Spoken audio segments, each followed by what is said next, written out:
Continuando a leitura do Srimad Bhagavatam, canto 5, capítulo 10, verso 15. O título do capítulo, Jadabharata conversa com o rei Rahugana.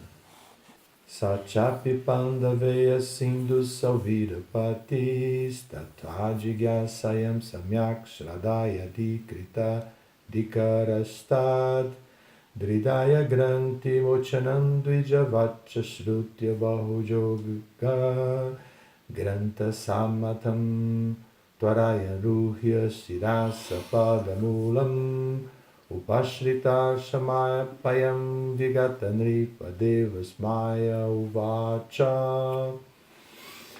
Saha ele, Maharaj Rahugana, Cha também, Api, na verdade, Pandaveya, ao melhor da dinastia Pandu, Maharaj Parikshit, Sindhu Salvirapati, o rei dos estados conhecidos como Sindhu e Salvira, Tattva Jigyasayam, no tema das perguntas a respeito da verdade absoluta, Samyak Shraddhaya, pela fé que consiste no controle pleno dos sentidos e da mente, Adhikrita Adhikara, que alcançou a devida qualificação, isto, Hridaya Granthi, o nó das falsas concepções dentro do coração.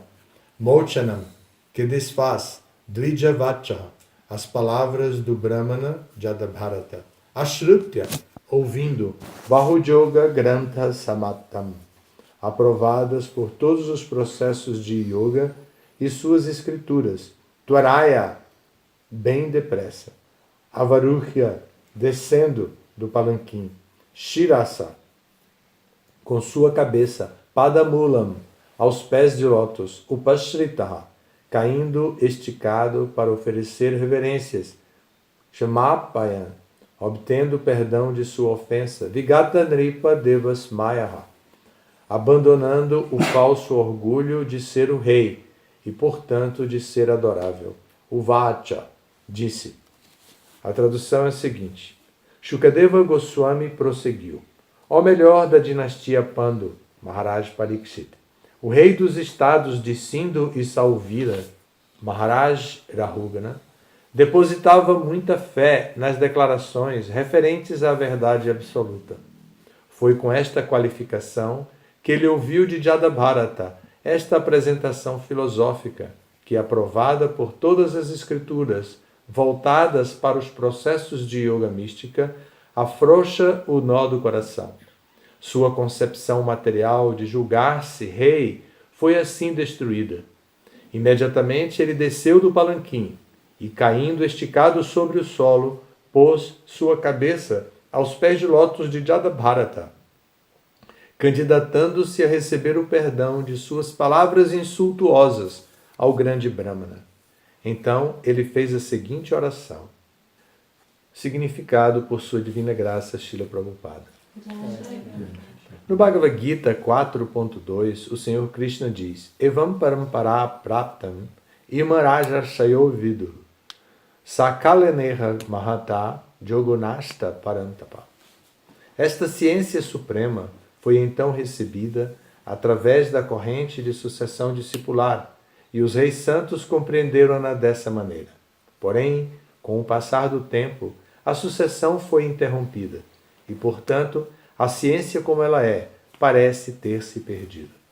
Através da sucessão discipular, a ordem real estava na mesma plataforma dos grandes santos, Raja Rishis.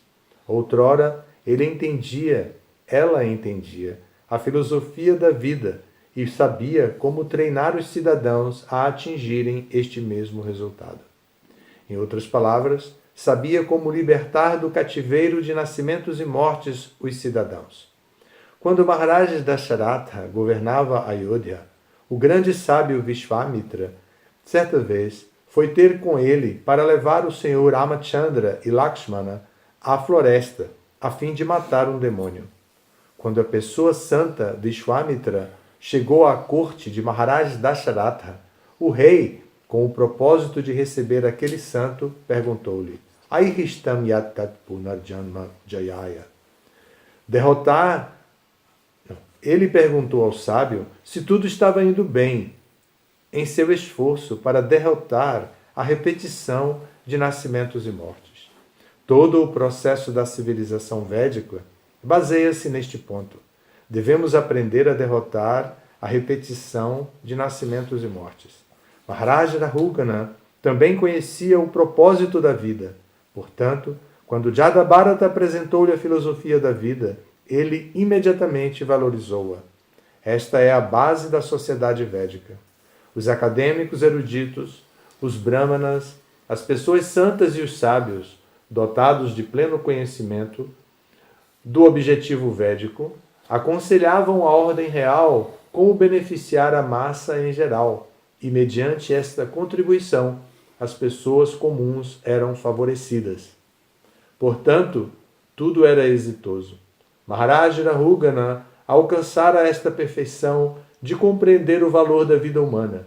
Por isso, lamentou as palavras injuriosas que proferira contra Jadabharata e imediatamente desceu do palanquim e caiu aos pés de Jadabharata para poder então ser perdoado e para continuar ouvindo-o falar sobre os valores da vida, conhecidos como Brahma Jigyasa. Perguntas sobre a verdade absoluta. No momento atual, as altas esferas governamentais ignoram os valores da vida. E quando as pessoas santas buscam difundir o conhecimento védico, os chamados executivos não lhes oferecem respeitosas reverências, senão que tentam impedir a mensagem espiritual. Assim, pode-se dizer que o antigo governo monárquico era como o céu e que o atual governo é como o inferno. Srila Prabhupada aqui já.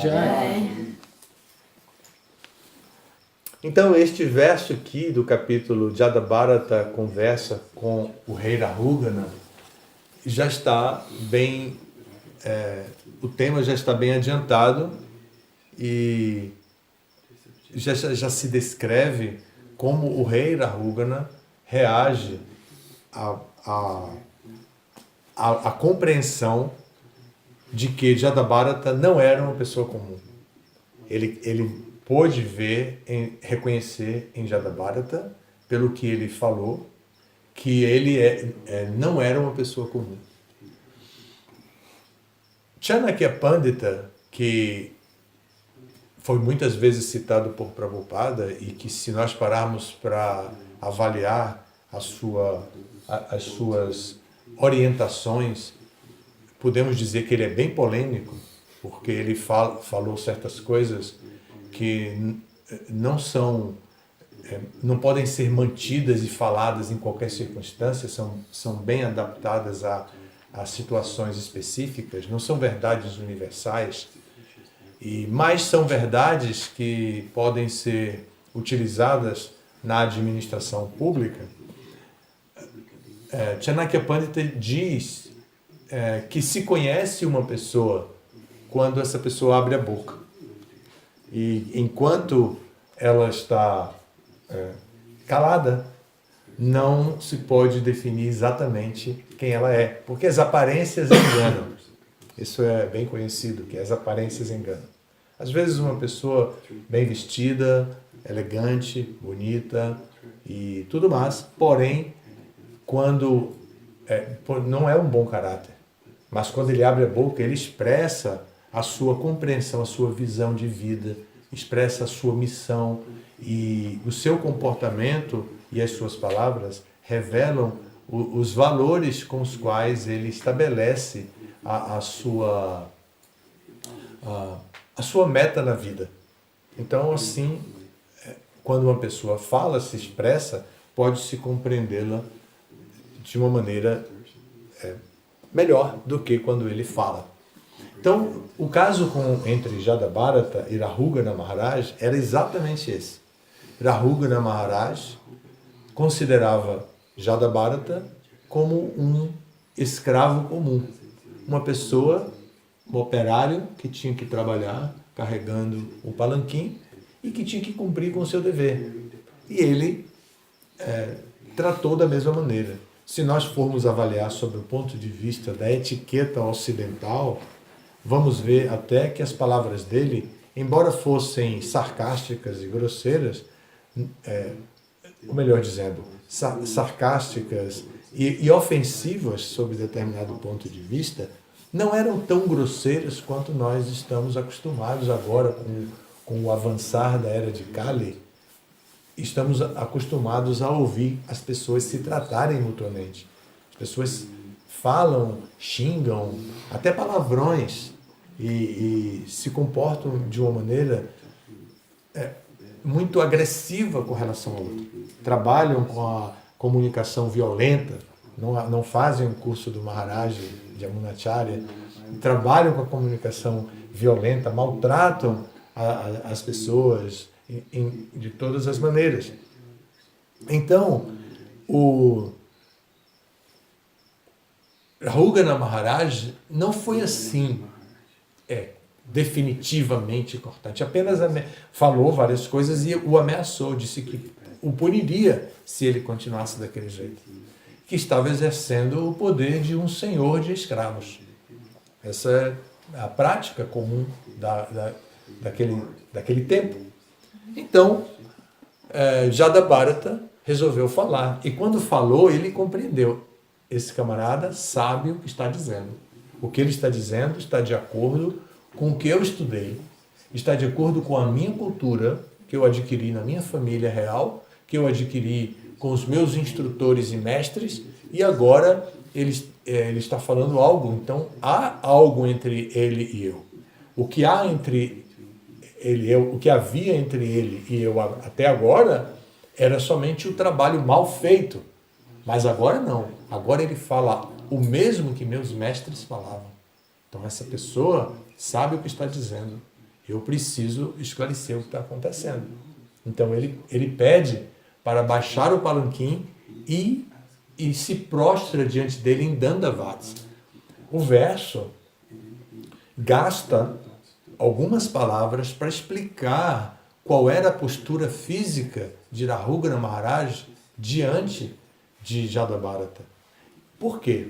Porque é significativo a postura física de alguém diante de outra pessoa. E quando Rahugana Maharaj presta Dandavats, ele está dizendo: eu aceito que o que você está dizendo é uma verdade e que, portanto, você é uma autoridade para mim. Então eu lhe presto minhas respeitosas reverências. Esta é a comunicação que vem da postura física dele. E a linguagem comportamental, a linguagem física está dizendo isso. Eu presto as minhas reverências porque eu aceito o que você está dizendo como verdade. E então Jadabharata já podia compreender o que ele iria dizer depois daquilo. Se ele estava prestando reverência daquele jeito, Jadabharata já podia imaginar. Agora o que ele vai dizer é: me desculpe, e eu entendo que o que você está dizendo é verdade. E ele já esperava algo, porque não só ele, mas todas as pessoas que estavam ao redor podiam compreender isso, porque era parte da cultura. Então Rahugana Maharaj começa a falar com Jadabharata de uma maneira a expressar o seu pensamento, dizer: de fato, eu vejo que o que você está dizendo é correto, está de acordo com as escrituras. O significado de Prabhupada é muito rico e dá para dar vários dias de aula sobre esse mesmo verso, pegando vários tópicos, porque Prabhupada é muito abrangente. Tem uma expressão aqui bem interessante do sânscrito, que foi falada com tradução, e a tradução e a expressão que diz como vai você, uma expressão de recepção, né? Como vai você? Como tem passado? Como estão as coisas? Né? Vocês viram isso? Aqui diz: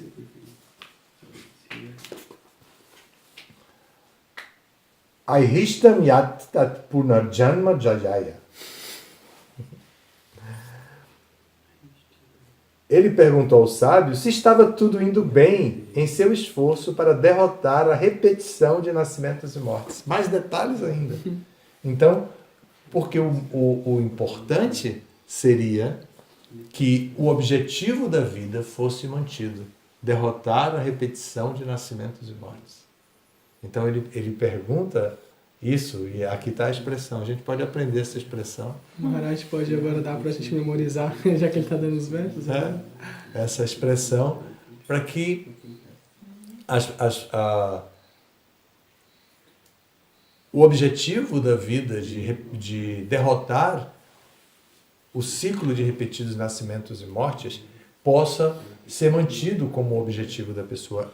É interessante esse tipo de diálogo. Eleva a plataforma da comunicação à transcendência, mais além do conceito de comunicação não violenta, mas vai no ponto do objetivo da vida humana. Como ser humano, nós podemos escolher o destino que vamos ter na próxima vida. Um animal não pode fazer isso. O animal não pode escolher o seu destino. Ele simplesmente segue todos os seus impulsos e vai tocando a sua vida. Mas o ser humano, ele pode escolher o seu destino. E quando ele compreende o objetivo da vida humana, ele vai fazer escolhas que são positivas, escolhas que são negativas para o objetivo da vida humana, porque ele é um ser humano. Então, isso é negativo. Nesta fase da minha vida, isto é negativo. Nesta fase que eu me encontro agora, isto é negativo. Nesta fase agora, o que é positivo para mim é tal atitude. Então, eu vou adotar tal atitude, porque na fase em que eu me encontro, esta é a atitude correta para eu alcançar o meu objetivo. No passado, eu adotei outro tipo de conduta, mas agora a conduta é esta. E naturalmente que existem, em todas as diferentes fases que nós passamos, existe uma base idêntica. Uma base idêntica. Essa base é o Siddhanta. O Siddhanta. Eu sou alma espiritual, nunca vou deixar de ser alma espiritual. Eu posso estar em qualquer fase da minha vida, eu sempre serei alma espiritual. Krishna é a suprema personalidade de vida, suprema personalidade de Deus. Em qualquer fase da minha vida, Krishna se manterá a suprema personalidade de Deus. A minha relação com Krishna é de serviço para Krishna. Eu sou uma mera Jivatma. Krishna é super-alma, Paramatma. A minha posição é servir a Krishna. Isso não vai mudar em nenhuma fase da vida. Então, a criança, o jovem adolescente, o jovem adulto, o idoso, todos eles mantêm esta base do Siddhanta. E com essa base, ele estrutura toda a sua vida e faz as suas escolhas, ainda que algumas escolhas sejam adaptadas a tempo, lugar, circunstância, de acordo com o que ele se encontre e como ele se encontre e onde ele se encontra. Então, dessa maneira, o tema é inteiramente humano, é da categoria do ser humano, fazer a escolha do seu próprio destino, escolher a sua própria atividade. Porque o ser humano tem a prerrogativa da transcendência. Ele pode transcender a forma humana de vida. E aqui o objetivo é lembrar que a forma humana de vida destina-se a voltar ao lar, voltar ao Supremo, a interromper o ciclo de nascimentos e mortes que a obriga a nascer e morrer neste mundo. Se uma pessoa não trabalha conscientemente com relação ao seu objetivo, ela pode cair nas armadilhas. Existem muitas armadilhas em todas as diferentes fases da vida. Armadilhas que são muito grosseiras, que não têm uma relação cultural com a gente, que não têm uma relação com o nosso estado moral, que não tem relação com a nossa religião, não tem relação com os nossos interesses mais imediatos. Mas existem armadilhas que são muito sutis. Essas armadilhas sutis encobrem o Siddhanta com um véu quase transparente, mas tão duro quanto um vidro blindado contra um fuzil, não sei o nome do fuzil, o número e a marca do fuzil, qualquer fuzil que poderia arrombar um vidro blindado. É transparente, é sutil, sob o ponto de vista de identificar, é muito sutil. Mas ela cobre e a pessoa não entra no âmago do Siddhanta, no objetivo, e não reconhece, eu sou alma espiritual. Krishna é a alma suprema. A minha relação com Krishna é a relação de serviço. Ela transforma isso em pragmatismo. Ela traz para a sua vida pessoal uma experiência pragmática, simplória. E ela vive com uma lógica que é própria da armadilha que ela acabou de cair. Então ela está dentro de uma armadilha e não percebe o nome dessa armadilha, evidentemente, ou melhor, o autor dessa armadilha, evidentemente, é Maya, a ilusão material. E a ilusão material tem todo o controle sobre todos os elementos dentro da natureza material. Maya pode fazer a química que ela quer dentro desse mundo material. Ela faz rolar a química que precisa ser rolada na hora de qualquer encontro, de qualquer circunstância dentro desse mundo. Maya faz com que, porque ela tem domínio sobre os elementos que compõem a existência material. Então, essas armadilhas são feitas dessa maneira. Aqui, o rei Rahugana caiu na armadilha instantânea, na armadilha das aparências. Ele caiu na armadilha do julgamento. Ele caiu na armadilha da arrogância própria da sua posição. Talvez ele nem fosse, sob o ponto de vista de um rei, tão arrogante assim, porque ele ainda falava com os escravos. Ele poderia dizer para o feitor, o senhor dos escravos lá imediato, podia dizer, simplesmente com gestos, e o feitor tiraria aquele, já mandava para o calabouço, ou mandava cortar a cabeça, ou o que fosse, porque ele era um escravo. Jadabharata era um escravo, o rei tinha poder absoluto sobre o seu escravo.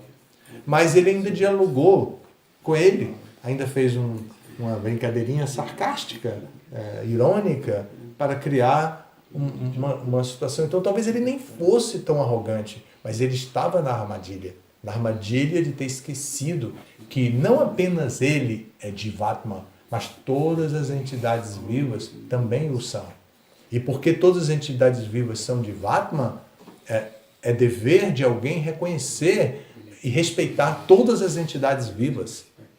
Mas isso é tão difícil que a poesia Vaishnava apresenta isso na canção Gurudeva. A poesia Vaishnava apresenta esse conceito filosófico dizendo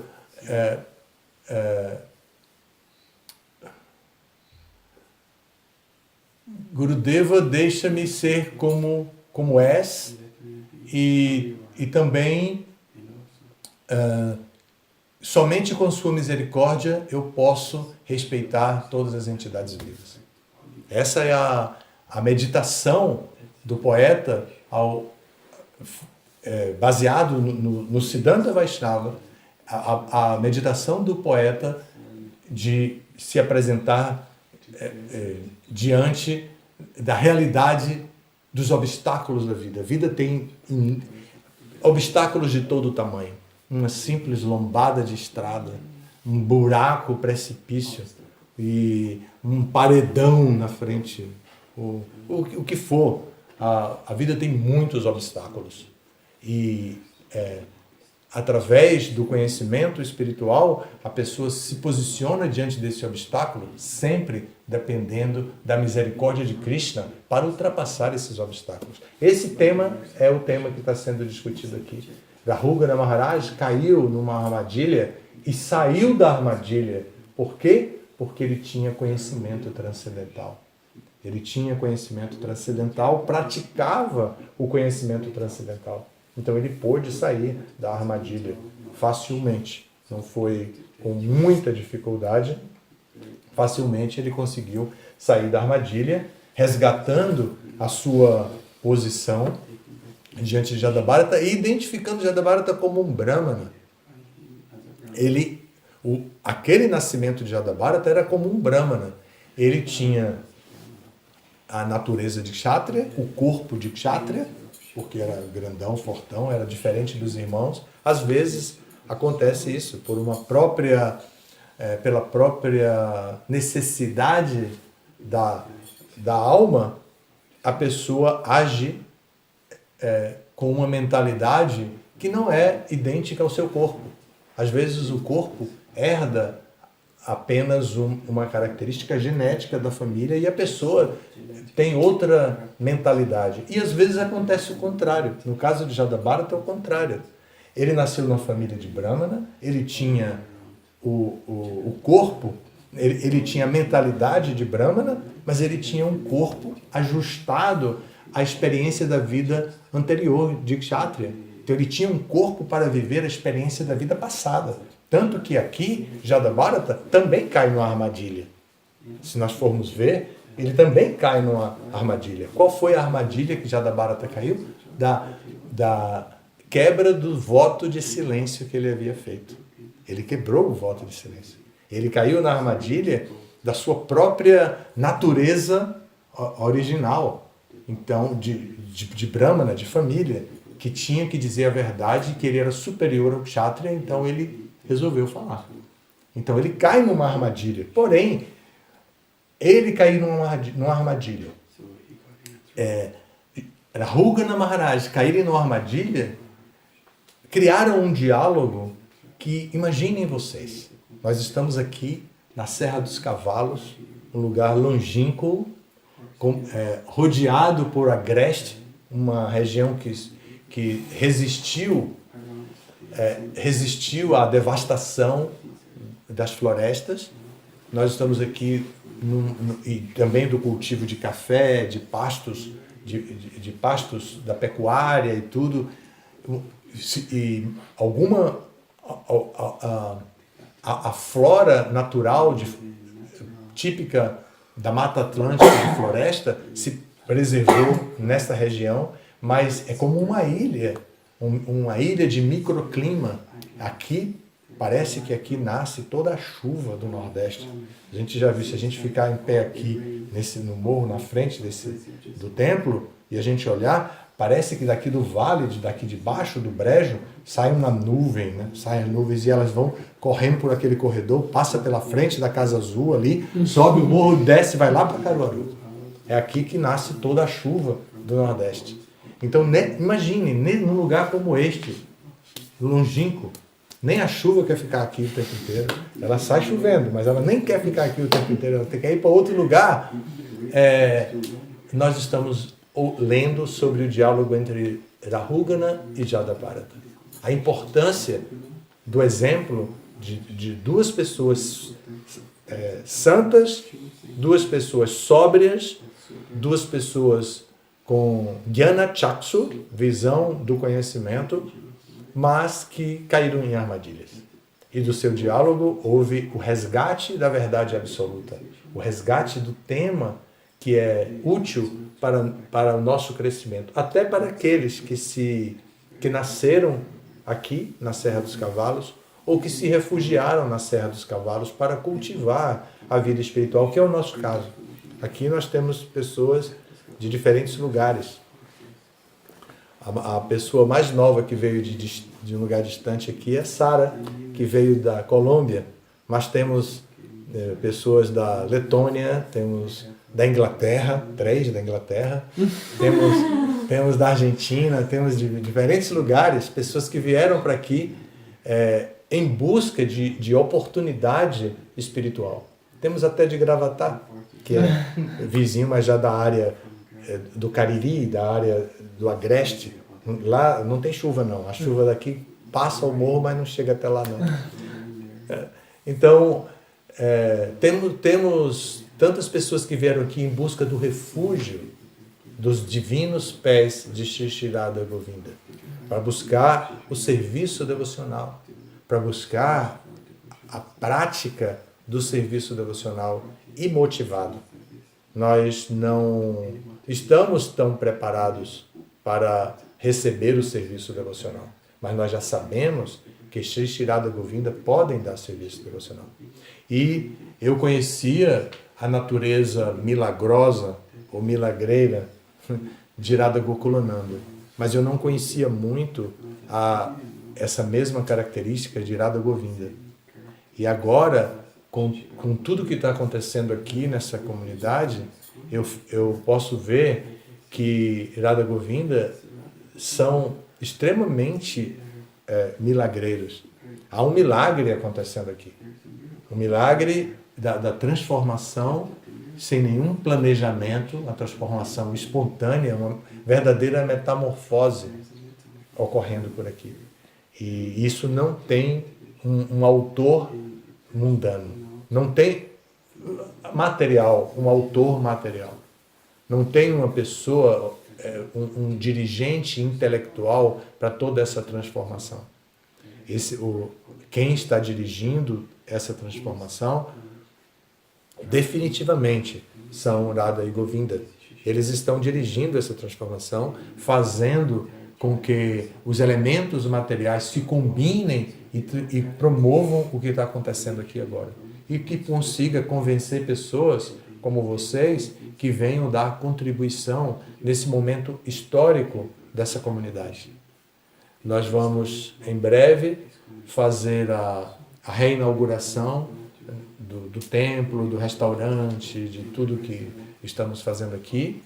E com essa reinauguração nós vamos anunciar para toda parte que Vrajadama agora tem uma outra onda, uma buena onda, para receber os nossos convidados, os nossos projetos de prática da consciência de Krishna. Então, essa nova situação em que nós nos encontramos deve nos trazer estímulo e entusiasmo para a gratidão. A gratidão a Radha Govinda e a gratidão, pelo menos a nível de Madhyama Adhikari. Se a gente não pode chegar à plataforma de Uttama Adhikari, mas pelo menos na plataforma de Madhyama Adhikari, saber, tudo bem, são Radha Govinda que estão fazendo a transformação, mas tem muitas outras pessoas envolvidas nessa história. Eles são apenas os senhores originais. A todas essas outras pessoas, nossa gratidão sincera, profunda, transformadora internamente de nós mesmos. Então essa gratidão deve se expandir com a nossa inteligência para alcançar as verdadeiras proporções de serviço como representantes de Radha Govinda e que nós possamos estar inteiramente confortáveis dentro dessa situação, sem nenhum tipo de ciúme, nenhum tipo de inveja, nenhum tipo de desconfiança. Essa experiência de gratidão deve ser tão profunda que podemos olhar para trás e agradecer todas as gerações que facilitaram de alguma maneira a que Vrajadama estivesse hoje como está.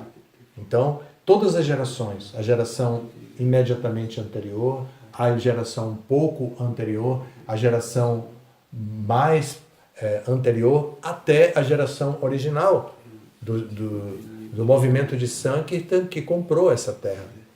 Essa terra foi adquirida pelo Sankirtan dos devotos, a distribuição de livros e com recursos da BBT. Naquela época, o Brasil estava isento de mandar dinheiro para Mayapur, que era a cota natural da BBT que se mandava para os projetos internacionais. O Brasil foi isento naquele momento e Hridayananda Maharaj conseguiu isso no GBC, de isentar o Brasil desse imposto de BBT, dos livros, e os livros eram distribuídos e com o lucro dos livros se investia em projetos imobiliários. Então, em um dado momento, tínhamos um grupo muito grande de devotos e devotas aqui que faziam Sankirtan e tal. Então a BBT favoreceu que o pagamento de BBT fosse aplicado na aquisição e instalação dessa comunidade naquele momento. E então foi utilizado e aí se construiu o templo, com aproveitamento de um galpão que havia ali, e se construiu o ashram feminino, que era onde agora vai ser o restaurante. Se construiu aquelas casinhas da água mineral, e se reformou esta casa, que era a casa do morador, do caseiro, e se começou a vida comunitária de Vrajadama. Então, nossa gratidão deve ir até esse ponto, até a BBT, até o GBC Internacional, que nos isentou do imposto internacional, e a todas essas pessoas. Nós temos uma gratidão, nós temos estímulo para uma gratidão infinita. Vai depender da nossa capacidade de vivenciar essa virtude, a virtude da gratidão.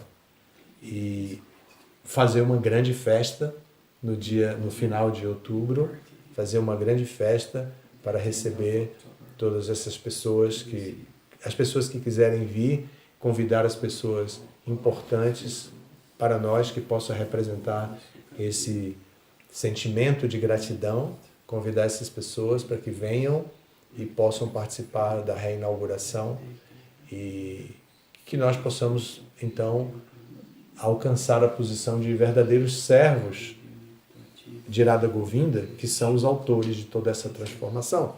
E nós, como servos, vamos receber todas essas pessoas que vierem aqui com esse espírito. Agradeço a vocês pela oportunidade de falar aqui. Eu vim realmente com um objetivo muito específico. Hoje temos, com o Chaitanya Doya, estamos revendo o projeto da água mineral para ver a aplicabilidade do momento atual, para ver se é efetivo. E a relação da água mineral com a comunidade é uma relação prevista em contrato, está tudo bem já esquematizado, a gente pode ajustar ainda, mas já está bem esquematizado. A empresa é uma empresa particular, como é recomendado legalmente. A ISKCON não pode ser parte dessa empresa, porque a ISKCON tem seus objetivos sociais diferentes, que sem lucro, sem fins lucrativos, e essa empresa tem fim lucrativo. Então eu escolhi a pessoa mais adequada da nossa relação para projetos com fins lucrativos, que gosta de lucro e que sabe mexer com lucro. E que a gente vai desenvolver essa parte agora como servos de Radha Govinda. E estamos no momento de pesquisa nas várias áreas da empresa para poder fazer isso. Nós viemos com esse objetivo. Hoje nós vamos receber um convidado, uma pessoa muito importante para a gente, que é um homem adulto que trabalha há 40 anos com água mineral e que vem nos dar uma consultoria específica sobre que tipo de máquinas ter e não ter. E ele vem hoje para a gente, é um momento de certa tensão em receber essa pessoa. Nós estamos nos preparando da melhor maneira possível. E amanhã nós vamos receber outro consultor, um consultor mais da área do comércio regional. E ele vai nos ajudar a parte mais prática também, de ajustar o tamanho da empresa ao tamanho do mercado de águas.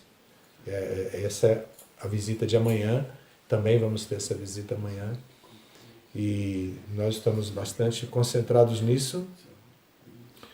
Como o Guru Krishna também falou, também tem algumas metas no processo de organização de Vrajadama. Nós definimos que o lema do momento em Vrajadama é organização. Então, talvez a palavra seja reorganização, para não desvalorizar o trabalho que foi feito antes, não pensar que antes era tudo inteiramente desorganizado. Tinha um nível de organização, mas era uma organização carismática, baseada no poder pessoal de alguém administrar. Vrajadharma foi administrada dessa maneira, com um estatuto, mas esse estatuto não era corriqueiro. Depois, nunca chegou a ter um regimento. A diferença entre estatuto e regimento é que o estatuto tem uma visão macro do projeto e o regimento entra nos detalhes. Nós nunca tivemos, todos os detalhes sempre foram dependentes da concepção do líder local. E a concepção do líder local se chama de carisma. Então, o projeto foi carismático até o momento. Mas agora já não tem mais espaço para uma sociedade madura seguir carismática. Então, nós estamos introduzindo o estatuto e também o regimento, entrando nos detalhes, para que todos possam ter e que a gente não estabeleça mais uma comunidade carismática. O carisma que todos nós devemos ter deve ser aplicado para os objetivos sociais, para a interação entre nós, para desenvolver virtudes como a comunicação não violenta, a cultura de paz, espírito dasa anudasa, atitude de amor e confiança. O nosso carisma deve ser voltado para essa conquista, mas não para a administração. A administração deve ser planejada, deve ter um planejamento estratégico e tudo isso está sendo encaminhado, é trabalhoso, às vezes não é instantâneo, depende de um tempo, mas nós já começamos a fazer isso. Estamos confiantes de que podemos ter tudo isso pronto para outubro, final de outubro no festival, e que todas as pessoas residentes saibam o que a comunidade espera delas e que o que elas podem esperar da comunidade, para que não haja surpresa. E que os devotos de fora, que ajudam, que participam, que já participaram, saibam como Vrajadharma está na atualidade. Essa é a nossa ideia e estamos trabalhando para isso e vamos seguir com esse objetivo. Muito obrigado pela atenção. E acho que não tem espaço para perguntas, ainda bem. Agradeço muito a todos vocês. Todas as glórias a Srila Prabhupada.